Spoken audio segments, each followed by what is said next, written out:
Hi hello అందరికీ. ఈరోజు అయితే నేను అటుకుల పాయసం చూపిస్తున్నా. నా స్టైల్లో చాలా ఈజీగా ఉంటుంది, అలాగే టేస్టీగా కూడా ఉంటుందన్నమాట. ముందుగా అయితే నేను సగ్గుబియ్యము శనగపప్పు ఒక హాఫ్ అన్ అవర్ అయితే నానబెట్టేసుకున్నాను అనమాట. తర్వాత వచ్చేసి ఒక గిన్నె తీసుకొని తగినంత వాటర్ వేసుకొని శనగపప్పు అలాగే సగ్గుబియ్యము దానిలో వేసేసి కొద్దిగా 2 యాలక బుడ్డలు వేసేసుకొని ఉడికించుకోవాలన్నమాట. అవి ఉడికే లోపల మనం ఇక్కడ అటుకులు ఉంటాయి కదా, అటుకులు అంటే పోహ అనమాట.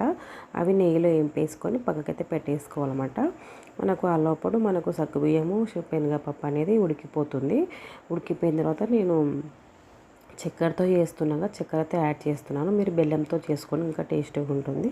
తర్వాత చక్కెర కడిగిపోయిన తర్వాత మనము ఫ్రై చేసి పెట్టుకున్న అటుకులు ఉంటాయి కదా, అవి వేసేసుకోవాలి. వేసేసుకుని వెంటనే దింపేసుకొని పాలు కాసి చల్లార్చిన పాలు కూడా వేసుకోవాలి.